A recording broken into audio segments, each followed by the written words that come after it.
क्या आपको भी लगता है कि घर साफ करना एक एंडलेस थका देने वाला काम है? पूरे दिन की मेहनत के बाद भी लगता है कि कुछ रह गया। तो आज के व्लॉग में मैं आपके साथ वो सारे सीक्रेट शेयर करूँगी। कुछ ऐसी सुपर फास्ट, स्मार्ट और budget friendly cleaning tips and tricks बताऊँगी जो आपका घंटों का काम मिनटों में ख़त्म कर देगी। इसमें कोई महँगे केमिकल नहीं, बल्कि आपके किचन में रखी हुई चीज़ें ही सब आपकी सबसे बड़ी हेल्प करेंगी। और कैसे मैंने अपने किचन के लिए 1000 रुपये में इतनी सारी चीज़ें खरीदी, आज के व्लॉग में मैं आपको वो सब कुछ दिखाऊँगी। तो जी अस्सलामुअलैकुम माय यूट्यूब फैमिली, कैसे हैं आप सब? उम्मीद करती हूँ कि आप सब खैर खैरियत से होंगे। अल्हम्दुलिल्लाह मैं भी ठीक हूँ। घर के काम तो सभी करती हैं। कुछ मेरी बहनें जो हैं वो डीपली वीकली क्लीनिंग करती हैं। कुछ मेरी बहनें साथ के साथ अपना काम करना पसंद करती हैं, वो अपने ऊपर ज़्यादा बोझ नहीं डालती। सबसे बड़ी गलती ये होती है कि हम कचरा जो होता है ना, या खिलारा वगैरह जमा होने देती हैं, तो फिर एक साथ उसे साफ़ करने बैठती हैं। तो आप ऐसा बिल्कुल ना किया करें। अगर आपको कोई चीज़ साथ के साथ बिखरी लगे ना, उसको साथ के साथ ही उठा के उसकी जगह पर रख दिया करें। क्योंकि अगर आप एक कमरे से दूसरे कमरे तक जा रही हैं, आपको रास्ते में कोई चीज़ ऐसे पड़ी मिल जाए, तो उसको उठाकर भी उसकी जगह पर रख दिया करें। खाना बनाते वक्त कोशिश किया करें, जैसे ही कोई बर्तन खाली हो या मसाले का कोई डिब्बा इस्तेमाल हो, उसे फ़ौरन उसकी जगह पर रखें या धोकर रख दें। खाना बनाते तक किचन आधा साफ़ हो जाता है। सुबह उठते ही सबसे पहले बिस्तर ठीक कर लें, कर लिया करें। सिमटा हुआ लगता है और ज़हनी सुकून मिलता है। कोशिश किया करें कि जो छोटे-छोटे काम होते हैं ना, उनको आप डेली के डेली कर लिया करें। जैसे कि झाड़ू, पोंछा पोंछा, डस्टिंग वगैरह और बर्तन धोने वगैरह, ये डेली के डेली आपको पता है होते हैं। तो ये डेली के डेली ना करें तो हमारा घर बहुत ज़्यादा गंदा नज़र आता है। तो जो वीकली आपकी क्लीनिंग है ना, वो सिर्फ़ बेडशीट, चादरें वगैरह बदलना, बाथरूम की गहरी सफाई कर लें, फ्रिज वगैरह साफ़ कर लें, ये वीकली आप किया करें। जो मंथली ज़्यादा सफाई है करनी होती है ना, वो पंखे, खिड़कियाँ और किचन की कैबिनेट्स के अंदर की सफाई आप किया करें। तो यकीन करें कि ऐसे ना आपके ऊपर ज़्यादा बर्डन भी नहीं होता, आप फ्रेश भी रहती हैं, ज़्यादा थकन भी महसूस नहीं होती। भई हम भी इंसान हैं, हम भी थक जाती है, हमारे अंदर कोई मशीन नहीं फिट की हुई। तो कोशिश किया करें अपने ऊपर ज़्यादा बर्डन नहीं डालें। डेली के डेली है ना, आप जो भी आपको कोई किचन में काम नज़र आ गया, कोई कै बर्तन वगैरह हो गया, कोई मतलब छिक्कू वगैरह हो गए, चंगेरें हो गई, पोने हो गए, इनको आप डेली के डेली ना, मतलब कोई भी काम अगर फ्री हो ना आपको नज़र आए, तो साथ के साथ इसको ना आप साफ़ कर लिया करें, इनको धो लिया करें। जैसे चूल्हा हो गया, उसको भी आपको पता है कि डेली तो हमने उसको यूज़ करना होता है।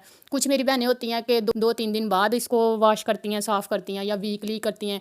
लेकिन कोशिश किया करें जब भी आप खाना बनाएं ना, तो कोई साफ़ी वगैरह से ना खाना बनाने के बाद उसको उसी वक्त साफ़ कर दिया करें। तो आप यकीन करें चूल्हा आपका इतना गंदा होगा ही नहीं, आपको डीपली क्लीनिंग करनी ही नहीं पड़ेगी। साथ के साथ ही हर चीज़ साफ़ रहती है। तो ऐसे ये छोटी छोटी आदतें जो है ना, वो हमारे लिए बहुत ही फ़ायदेमंद होती है, बहुत हमारे लिए आसान भी हमारी ज़िंदगी को करती है, हमारे कामों को भी आसान बना देती है। तो मैं तो ऐसे ही करती हूँ, जो अपनी जब भी सफाई करनी हो ना, तो मैं अपने ऊपर ज़्यादा बर्डन नहीं डालती, मैं डीपली क्लीनिंग नहीं करती। मैंने अपने मतलब जब भी मुझे थोड़ा सा टाइम मिले ना, मुझे मेरी घर की कोई भी चीज़ गंदी नज़र आए, तो मैं उसको साथ के साथ ही साफ़ करना शुरू कर देती हूँ। घर के कामों का बोझ कम करने के लिए उन्हें स्मार्ट मैनेजमेंट की तरफ लेकर आएं। घर, बच्चे और खुद को एक साथ संभालना कोई आम बात नहीं, ये एक फुल टाइम जॉब है। अक्सर हाउसवाइफ बच्चों और घर की सफाई के चक्कर में खुद का ख्याल रखना भूल जाते हैं।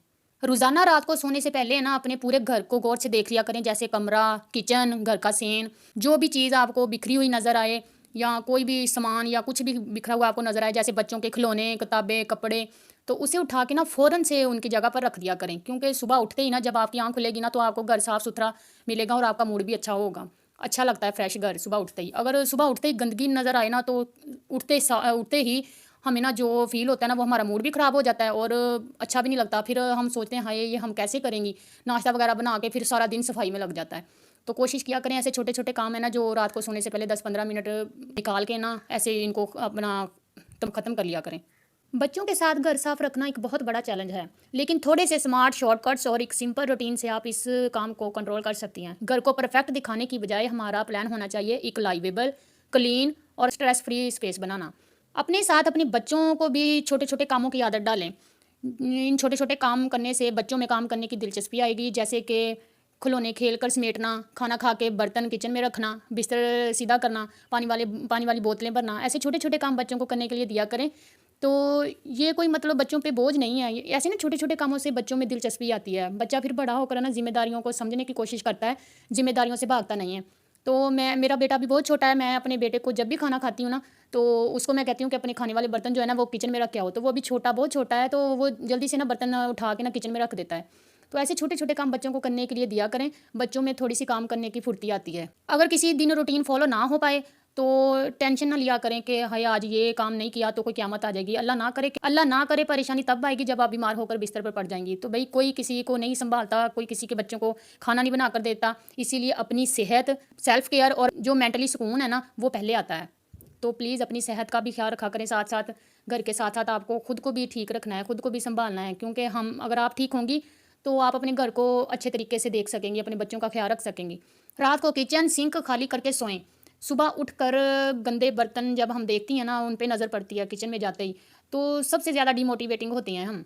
तो कोशिश किया करें किचन भी रात को साफ़ सुथरा करके सोया करें। ऐसे जो छिपकलियाँ वगैरह, कॉकरोच वो आपके बर्तनों पे भी नहीं फिरते, तो गंदगी ज़्यादा नहीं बिखरती, ज़्यादा नहीं फैलती। ये डीप क्लीनिंग यानी पूरे घर को एक ही दिन में चमकाने का झंझट होता है। ये सिर्फ थकन और जहनी सुकून की बर्बादी लाता है। एक ही दिन में आप अपना पूरा किचन और घर तो साफ़ कर लेती हैं, लेकिन अगले दिन फिर कमर दर्द, थकावट की वजह से पूरा जिस्म दुखने लग जाता है। आप भी कोशिश किया करें कि अपने कामों को साथ के साथ ही निपटा लिया करें। ये वाली आदत आपका बहुत सारा टाइम भी बचाती है और आपको बीमार होने से बचाती है, थकावट से भी बचाती है। सुबह नाश्ता वगैरह बनाने के बाद मैंने बच्चों को ट्यूशन भेज दिया, हस्बैंड मुरब्बे चले गए भैंस के लिए चारा लेने।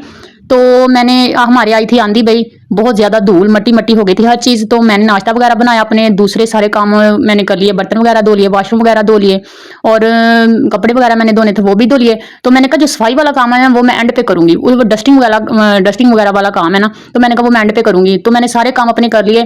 तो अब मैं आ गई थी कमरे में, तो मैंने ना अपनी छत साफ़ करनी थी, जाले वगैरह जो लगे हो ना, मैंने कहा वो उतार लेती हूँ। मैं ये जो जाले वगैरह छत की सफाई होती है ना, मैं ये हफ्ते में एक दफ़ा करती हूँ।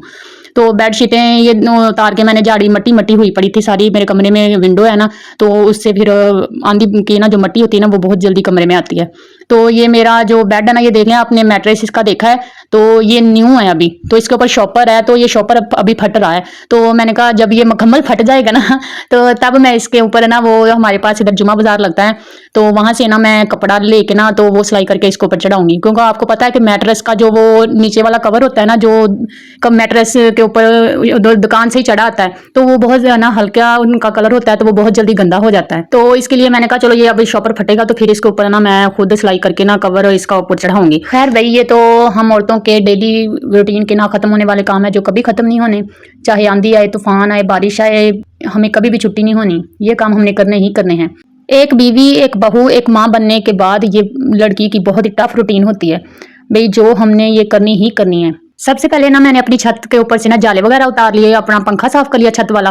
तो उसके बाद मैंने ना अपनी बेडशीट झाड़ के बिछाई, क्योंकि आपको पता है कि अगर मैं बाद में जाले उतारती तो वो सारा जो उसकी धूल थी ना वो बेड के ऊपर और चादरों के ऊपर आनी थी। इसलिए कोशिश सबसे पहले ना अपनी छत का काम किया करें, वो साफ किया करें, फिर चादरें वगैरह नीचे से डस्टिंग भी बाद में किया करें। तो मैंने फिर बेडशीट झाड़ के बिछा दी। अब मैं आ गई थी अपने ये ड्रेसिंग रूम वाले एरिया की तरफ। तो इस पे देख लें कितनी मट्टी मट्टी हुई पड़ी है हर चीज़ पर, तो ये मैं साफ कर रही हूँ। तो इसके लिए मैंने ना, मेरे ना ये जो कैबन है ना, ये ग्रीसी ग्रीसी सब मुझे लग रहे थे, बच्चे हाथ वगैरह लगाते हैं ना, तो मैंने कहा इसके लिए ना मैं एक स्प्रे बनाती हूँ, वो आपके साथ शेयर करूंगी ना। पानी लिया मैंने, उसमें सफेद सिरका डाला, यानी कि विनेगर जिसको कहते हैं, तो वो मैंने डाल के ना इसमें मीठा सोडा थोड़ा सा डाला, तो डाल के ना एक मैंने इसका वो मिक्सचर सा बना लिया लिक्विड सा। तो वो इसको उसके साथ स्प्रे करेंगे तो वो ना जल्दी से इसकी जो चिकनाई वगैरह होती है ना, ग्रीसी ग्रीसी जो होता है ना, वो सारा उतर जाता है। आप किचन के कैबिन भी उसके साथ साफ कर सकते हैं, वो भी मैं आपके साथ शेयर करूंगी। तो मैंने अपनी सारी डस्टिंग वगैरह कर ली थी भाई। सफाई वाला काम जो है ना वो डेली के डेली हो तो अच्छा है, एक घर में कोई ना कोई आया ही रहता है, तो फिर घर गंदा अच्छा नहीं लगता भाई। ये तो हम औरतों की फुल टाइम जॉब है। मैं वैसे भी कोई काम अगर किचन में कर रही हूँ या अपने कोई कपड़े वगैरह धो रही हूँ ना, थोड़ा थोड़ा टाइम निकाल के ना मैं कमरे में आती रहती हूँ, कोई ना कोई चीज़ साफ करती रहती हूँ।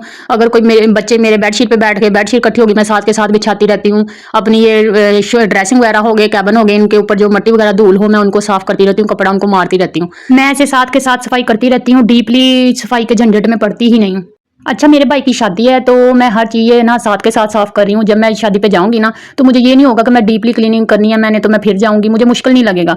तो मैंने साथ के साथ हर चीज़ साफ की हुई है। तो आप जब बाहर जाती हैं ना तो घर गंदा हो, सफाई ना की हो, जब आप बाहर से आती है ना तो गंदा घर देख के इतना मूड ऑफ होता है ना। तो मैं इसलिए जब भी जाती हूँ ना अपनी अम्मी के घर, मैं अपना घर साफ सुथरा करके जाती हूँ। जब मैं वहां से आती हूँ ना तो मुझे फिर मुश्किल नहीं होती सफाई करने में। अच्छा, 1000 रुपया सुनकर लगता है कि इसमें कुछ भी नहीं आएगा, लेकिन अगर आपको थोड़ी समझदारी से शॉपिंग करें ना तो आपके किचन की बहुत सारी जरूरी और काम की चीजें आ सकती हैं। तो ये जो मैंने सेल से चीजें ली थी ना, ये देख लें, आपको मैं सारी दिखाती हूँ। ये 1000 रुपये में मैंने ली है। तो आपको पता है कि 1000 रुपये में आता ही क्या है। मैं कब से ये चीज़ें लेने की कोशिश कर रही थी, लेकिन जब भी मैं दुकान से पूछती थी मुझे बहुत ज़्यादा महंगी लगती थी। तो फिर इसीलिए ना मैंने ये सेल से लिए हैं। ये वेपर है शेल्फ साफ़ करने वाला। इसमें ना ये जो इसका पकड़ने वाला ये है ना, तो उसमें ना हम लिक्विड डाल के ना इसको स्प्रे करके ना शेल्फ के ऊपर, तो हम इसके साथ भी है ना साफ़ कर सकते हैं। ये बहुत अच्छा मुझे मिल गया 100 रुपये वाली सेल में से। और ये चॉपिंग बोर्ड है, उसके साथ एक नाइफ़ है। और सबसे अच्छी जो चीज़ है ना वो मुझे ये लगी है, ये नमकदानी। और जो जिसमें ना काली मिर्च हम एक तरफ डाल के रखते हैं, एक में दूसरी में नमक डाल के रखते हैं। ये भी 100 रुपये वाली सेल में से मुझे मिली है। और ये वाली जो शीट है ना, सिर्फ ये मैंने 280 रुपये वाली सेल में से ली है।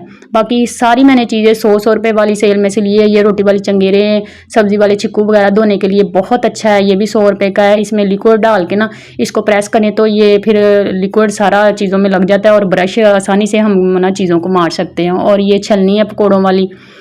और ये एक मैंने क्लिंग रैप लिया है। जब भी मैंने कोई चीज़ मतलब ढाँप के रखनी हो ना, आइसक्रीम वगैरह या कुछ भी, तो फिर मैं ना उसके ऊपर वो प्लेट वगैरह दे के ढाँपती थी। अब मैंने क्लिंग रैप ले लिया। मैंने कहा इसके साथ ना कवर करके रख दिया करूँगी। और टिशू पेपर है, किचन पेपर, टिशू पेपर।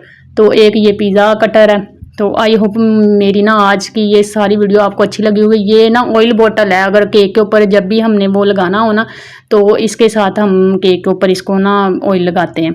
आपको मेरा ब्लॉग अच्छा लगा तो लाइक करें, सब्सक्राइब कर दें।